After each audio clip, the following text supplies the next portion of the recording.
This is Shelton cassette number 32, a talk by Dr. Herbert M. Shelton. It was recorded at the Henry Hudson Hotel in New York City in July 1957. Ladies and gentlemen, we now have a rare treat. You're all familiar with a man who has stood head and shoulders above everyone else, I believe, in this field. He is a modern prophet, a man who took the philosophy of natural hygiene when it lay dormant, apparently dead to the world where the medical fraternity had relegated it to. He picked it up, gave it life, dynamic energy, gave it substance, and gave us life and a new vista on looking on all things. He is a man who has had the outstanding courage and conviction to fight for what he thought was correct.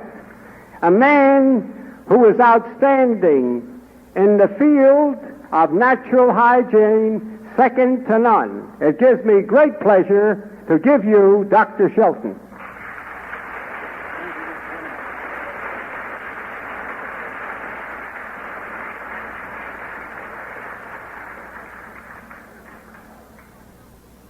Mr. Chairman, ladies and gentlemen, if I may make a little remark concerning something that the chairman said in introducing me, I would say that the only thing rare about me is that I'm not well done.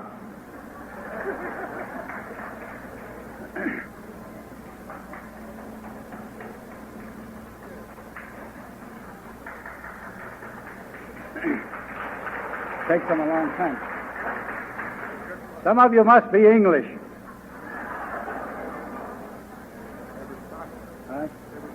I guess that was it. This evening I'm going to discuss with you the subject of food combining. And I know that many of you have already been told, and if you discuss it hereafter, many of you are going to be told that there's nothing to it. There never is anything new, until it has been thoroughly tested and tried on a large scale and accepted by the people and forced upon the know-it-alls, and then they discover that they discovered it, that they knew it all the time. The fact is that throughout their history they have always followed one rule: first denounce everything and then claim everything.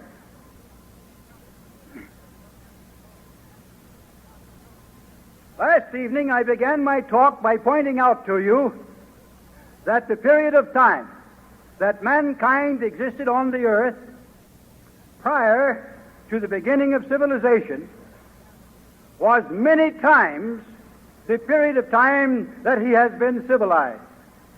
And that during that long period of time, man got along without the know-it-alls. He got along without physicians and drugs and serums and vaccines and surgery. He was born with all the knowledge he needed to live. Can you imagine an elephant consulting a psychiatrist? Or a deer having his appendix removed? I'm not sure that a deer has an appendix. But anyhow, we'll assume that for the sake of the illustration he has one. Can you think of the animals in nature consulting physicians and dentists and eye specialists and having their noses straddled with eye crutches? They were born with all the knowledge they needed to live. And so was man.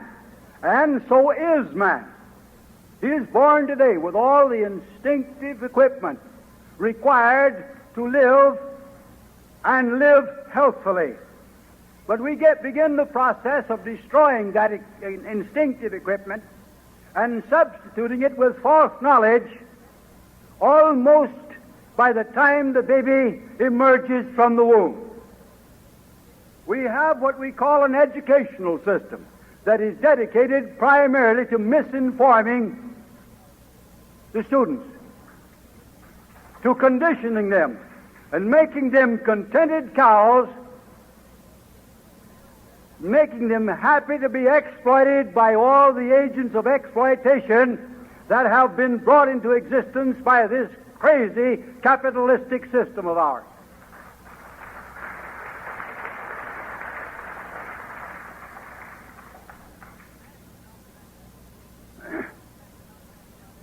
It is the forces of exploitation that tell you that the instinctive practices of man and animals have no value, that you should follow the lines laid down to you by the men out in the laboratories, by the scientists. Now, a scientist is a man who knows, in contrast to you ignoramuses who don't know. That's the difference between you. They know and you don't. Only the trouble with what they know is that most of it isn't so. And I believe it was Mark Twain who asked the question, what is the use of knowing so much if what you know isn't so? I believe it was Bill Nye who made the remark that most people spend their lives in the accumulation of ignorance. I'm going to add to that and point out that most people spend a large part of their lives palliating the symptoms that result from following their ignorance. Millions of dollars are spent every year in this country for those boons to mankind, Alka-Seltzer, Tums, Bellans, Pepto-Bismol, and other things of that kind, with which you palliate your symptoms of indigestion, many of which are caused exclusively by wrong combinations of food. Now, please do not understand me to say that wrong food combining is the only cause of indigestion, but it is one of the most common causes. And as a matter of fact, our modern eating habits that we have adopted within the last 200 years, are so contrary to the normal eating habits of man that he has carried out from long periods of time before history began and on down through the early periods of history, and in some parts of the earth even yet. These are the backward sections of the earth. They're so backward that they don't even have physicians.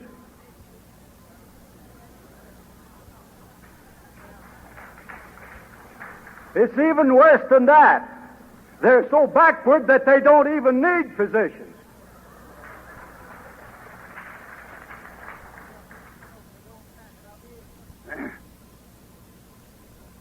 So to make clear to you why the simple eating habits that so-called primitives of today and the animal world carry out provide for better digestion, let us go to the laboratory for a minute and get some of the knowledge of the know-it-alls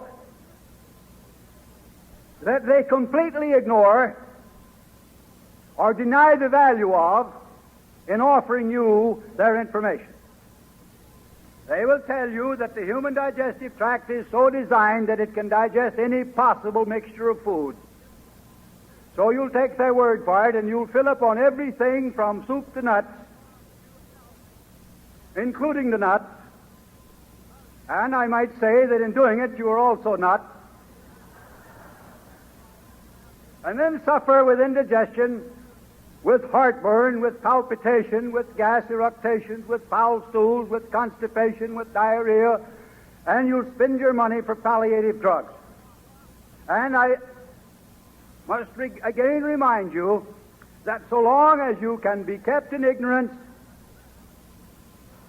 and can be kept buying drugs The people who sell you the drugs will try to keep you believing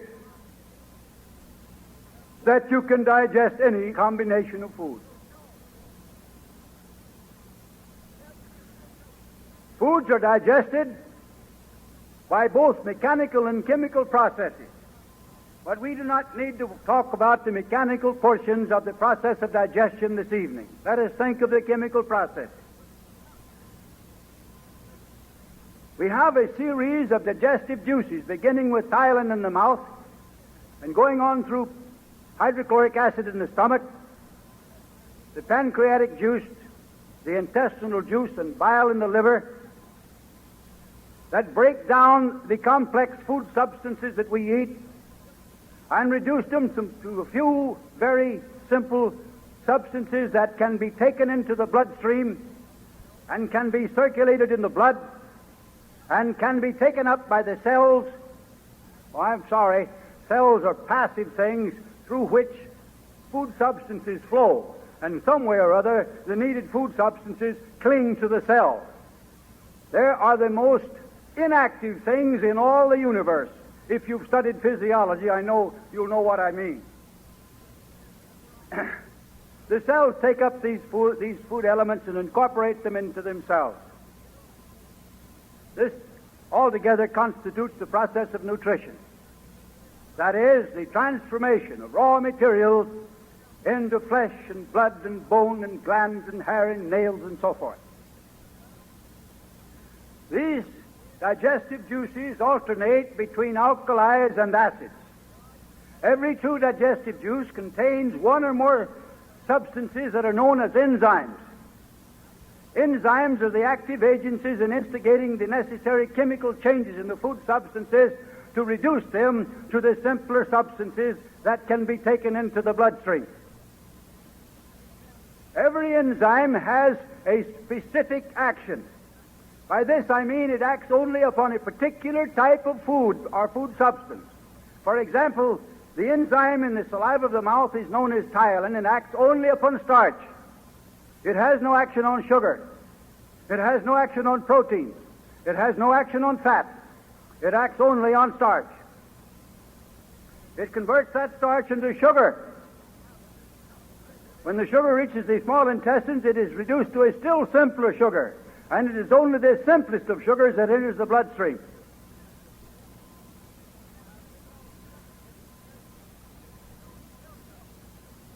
You take sugar into your mouth and there's a copious outpouring of saliva. But there's no ptyalin in it.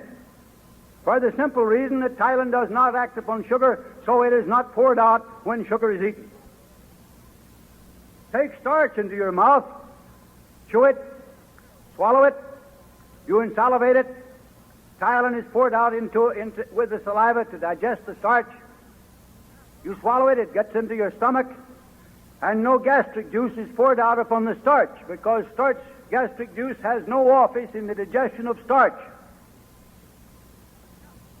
The pepsin of the stomach or of the gastric juice acts on proteins and not on anything else. There are two other enzymes in the juice of the stomach. One of them is present only in babyhood, and the other, under our modern methods of eating at least, hasn't any value to us at all. It is known as gastric lipase. It acts upon fats, but it does not act upon fats in the presence of a strong acid. And as we eat our fats usually with proteins, we destroy our lipase, and we get no fatty digestion in the stomach. So we will ignore that for the time being. Now, 2 points I want to bring to you clearly. Ptyalin, which acts upon starches, is destroyed by a mild acid. Whether it's the acids that you take with your food, such as oranges and grapefruit and limes and lemons and pineapples and other acid foods, or the vinegar that you put in your salad dressing, or acid drugs that may be given to you by your physician, or the gastric juice of the stomach, which is acid. Acids destroy ptyalin and prevent the digestion of starch. This being true, our first rule in food combining is to eat starches and acid foods at separate meals. But inasmuch as when you eat protein, an acid gastric juice is poured into the stomach to assist in the digestion of the protein, and that acid destroys the myelin, our next rule is to eat your proteins and your starches at separate meals. Now let us go back in history. Let us go back to the time when Moses led the Hebrews out of Egypt, and they wandered to and fro, north and south and east and west and back again in the wilderness for some 40 years. If you will remember your story, the tribal deity of the Hebrews had them eating a mono diet. Morning and evening they had manna. Day after day for 40 years they ate manna. Now I can well understand that a diet of that kind, eaten day after day for such a long time, became rather monotonous. So the Hebrews were continually complaining that they didn't have anything to eat except manna. They are described as having lusted after the flesh pots of Egypt. So on one occasion, we are told there in I believe it is in the book of Exodus, that the Hebrews were complaining because they didn't have any flesh to eat. So Jehovah said to Moses, he said, say unto the children of Israel that they shall have flesh in the morning and bread in the evening. It could have been reversed, bread in the evening and flesh in the morning, I'm not positive. A few verses further down in the same chapter, it tells us that they did have their flesh in the morning and their bread in the evening. Here is an example taken from a period more of about 3,000 years ago, showing that the Hebrews of that time ate their proteins and their starches at separate meals. I think it's a very unfortunate thing for the Hebrews that they have adopted a lot of modern American Gentile practices in their eating habits.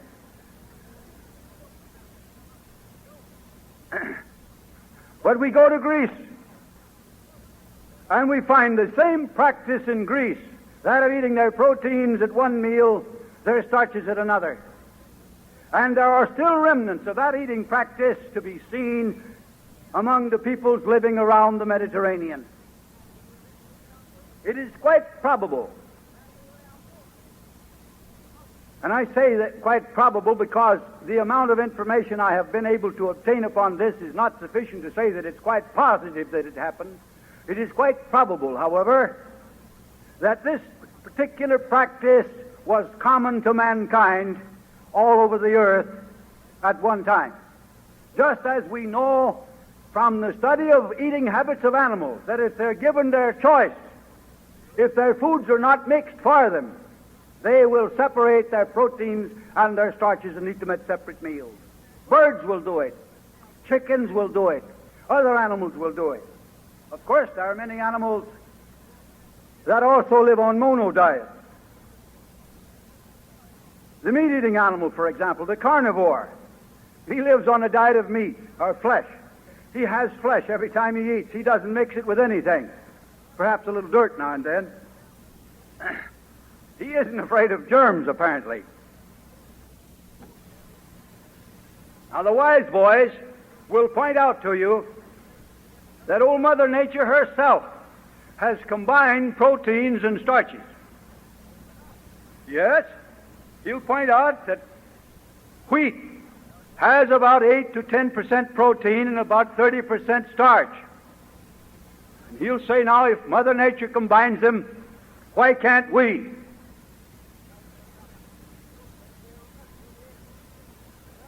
When you eat a cereal by itself, which is a starch-protein combination, the predominant food element in that cereal, which is starch, will determine the kind of food that is poured out, a kind of juice that is poured out upon it. There will be an abundant supply of saliva and myelin poured out upon it to digest the starch. The juice poured into the stomach will be so mildly acid that it will not interfere with the action of the tyrant. And this remains true until the starch of that cereal is digested, and that means about 80 minutes, after which an abundance of hydrochloric acid with an abundance of pepsin will be poured into the stomach, and the protein of the cereal will be digested. And this means that when you eat a food that is a starch-protein combination, and you eat it alone, or you eat it in combinations with other substances that do not interfere with its digestion, that old Mother Nature, which means your digestive system in this case, is capable of adapting its secretions to the digestive requirements of that particular food, both as to their concentration of acid or alkali, as to their enzymic content, and as to the timing of the pouring out of the juice. But eating a food that is a starch-protein combination is one thing, and eating foods that are starches and proteins is another. With it all, old Mother Nature never turned out a sandwich.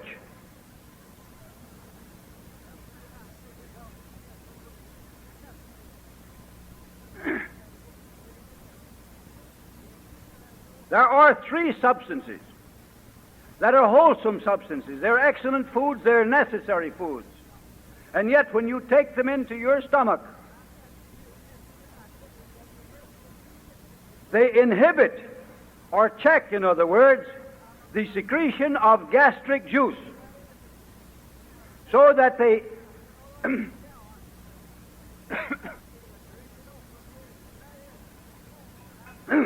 retard the digestion of protein. Thank you. These three substances are sugar, acids, and fats. You don't even have to take fats into the stomach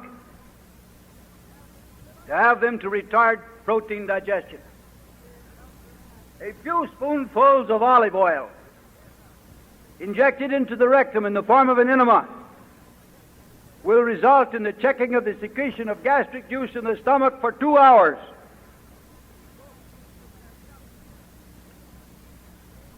When you eat sweet substances, sugars, syrups, honey, cakes, pies, dates, figs, raisins, and other sweet foods, at the same time that you take proteins, these sugars check the flow of gastric juice. They check the muscular activities of the stomach. They retard protein digestion. And retarded digestion means decomposition. It means indigestion. It means trouble. Acids, oranges, grapefruits, lemons, limes, pineapples, sour berries, sour grapes, sour apples, other acid foods, vinegar that you may put in your salad dressings. That is, if you're foolish enough to ruin the taste of a good salad by smearing it with that greasy stuff.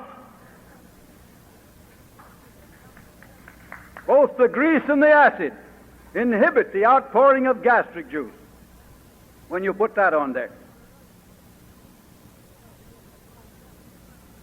Fats, sugars, and acids check or inhibit the secretion of gastric juice and retard protein digestion.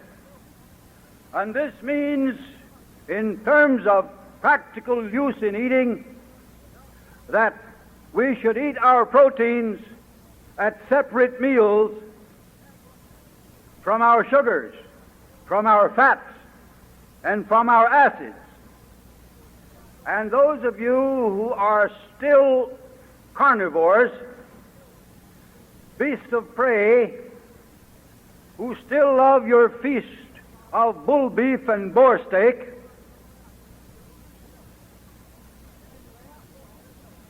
I believe will bear me out when I remind you that fat meats or fried meats are much more difficult to digest and take a much longer time than lean meats that have been broiled or baked.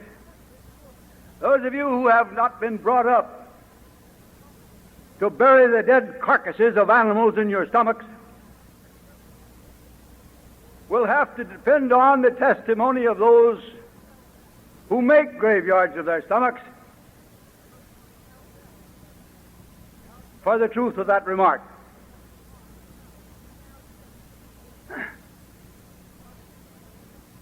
But you will find it better in your eating habits to refrain from taking these three types of substances with your proteins. Again, we'll be met with the objection that Mother Nature herself mixes proteins and fats. She does it in nuts. She does it in milk. She does it in the avocado. She does it in the olive. She mixes sugars and fats in the date.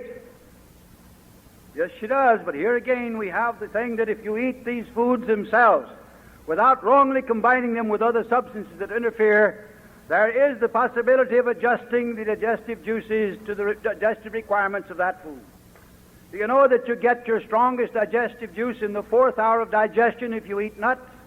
In the 4th hour of digestion if you take milk?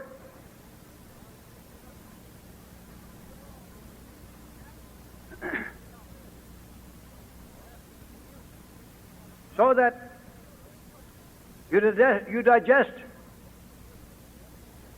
protein foods that contain fat at a slower rate and at a later stage in the process of digestion than you do the protein foods that are devoid of fat. But if you eat them alone, or if you eat them with an abundance of green vegetables which do not interfere with their digestion and which has the effect of counteracting the inhibiting effect of fat upon the gastric secretions, then you will have better digestion. The same thing with your fat, with your starches. They should be combined not with acids, which interfere with their digestion, not with sugars, which interfere with the outpouring of ptyalin in the mouth, not with proteins, which cause the outpouring of a highly acid gastric juice in the stomach and suspend gastric digestion, but with green vegetables, raw or cooked or both, but plenty of green vegetables. A big salad, and I mean a tubful of it, should form the most important part of at least one meal a day, and a salad half that size of the other meal. One meal a day should be of fruit. Now our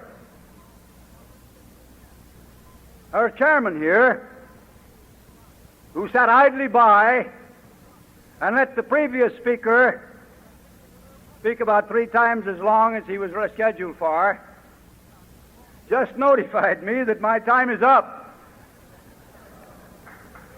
So I'm going to bow to the will of the chairman and give you an opportunity to see the picture.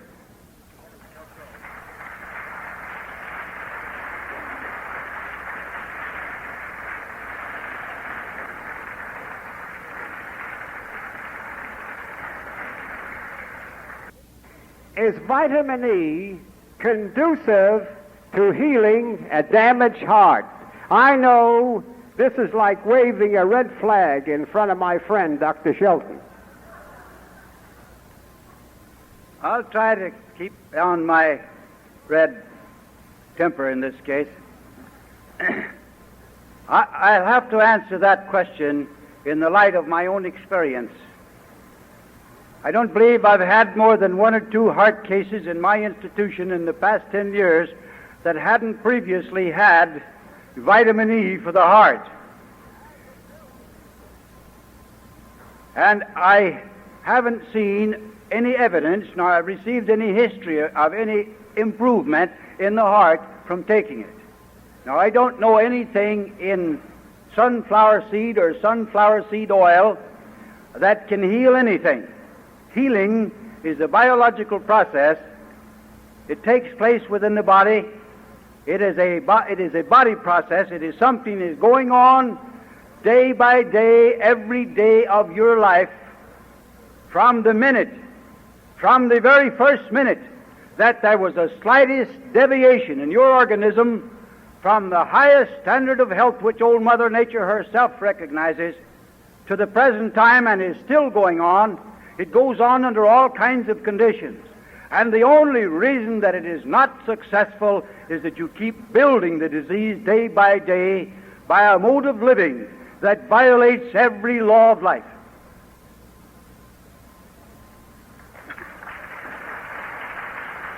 The lady wants to know if it is advisable to use lemon oil and honey in salads. Now, in the first place, honey is the finest food in the world for bees.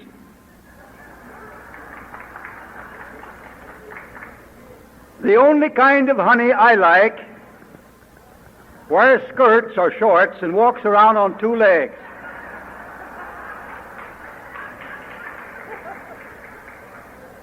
As a matter of fact, my favorite food combination is a date with a peach.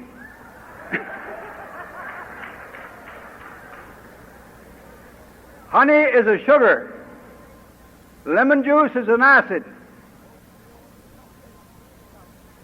Take it on your salad and then eat your salad with proteins or starches.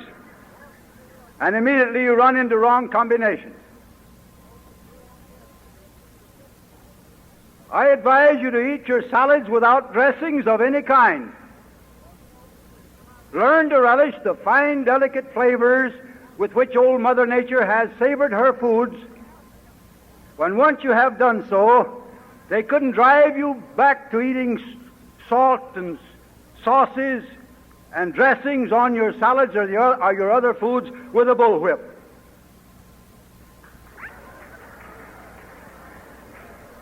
The speaker in the rear misunderstood what I said. I said that I had not had more than 2 cases that had not had vitamin E. I did not say that I only had 2 heart cases. Not more than 2 that had not been previously treated with vitamin E. I will make this further remark.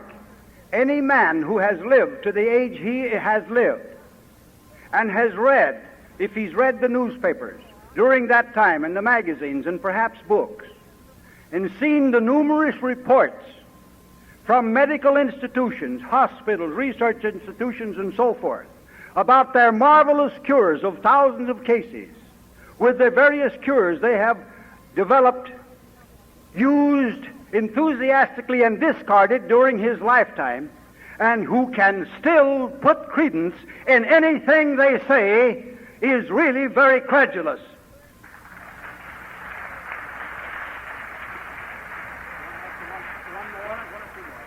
I think that she has me mixed up with some other Dr. Shelton. Does he look like him? She wants to know if I have changed my mind about whether or not it is all right if you eat fruits and vegetables to mix them in any way you want to.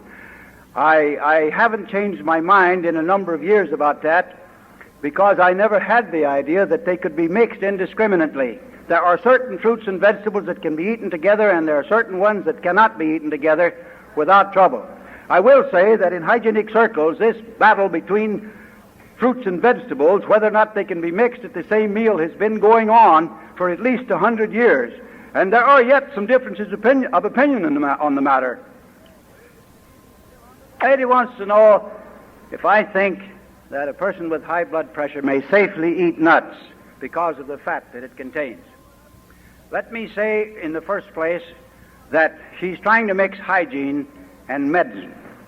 I would advise all of you to stop trying it. They don't mix. It's trying to mix water and oil.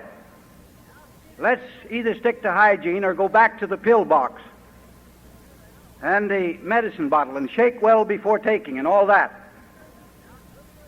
Don't get your information from medical sources. Right now, they are making a big fuss about eating fats causing high blood pressure and heart disease. 5 years from now, they'll be telling you that something else is causing high blood pressure and something else is causing heart disease.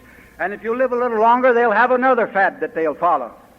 They have never stuck to anything long enough for it to get dry behind the ears.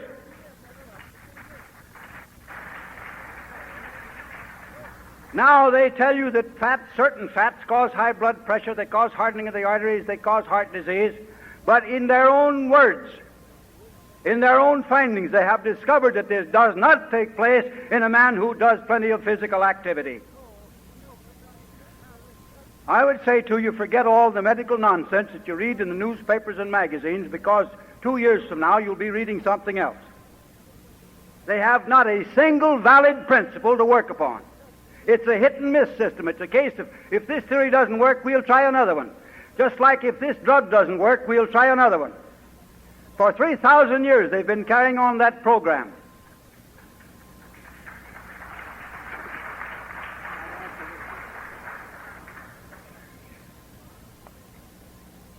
This man wants to know what is the cause of epileptic seizures.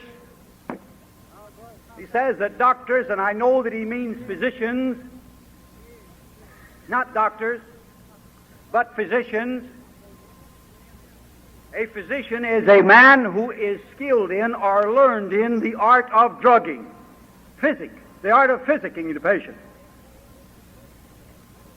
They tell him to take Delantine, and it will help the druggist. I mean, he didn't add that. It'll help the drug manufacturers, nobody else. There are no poisons from any source or of any nature that can be taken into your body that can give you the slightest assistance or help in anything. This is a superstition that we inherited from a long time ago. It seems to me that it's about time for us to wake up to the fact that it is just a superstition. Epilepsy begins as a nerve impairment, innervation. The innervation results in toxemia. The toxemia grows, the nervous system becomes worse and worse. Some trouble develops, such as irritation along the digestive tract, tonsillar troubles, tumor of the womb, or something of that kind, that results in local irritation of the nervous system that dissolves nervous control. These conditions can be remedied, not just helped, by eliminating or removing the cause that has produced and is maintaining the trouble, and by building up the nerve structure and the general health of the body by the means that I outlined for you in last evening's lecture.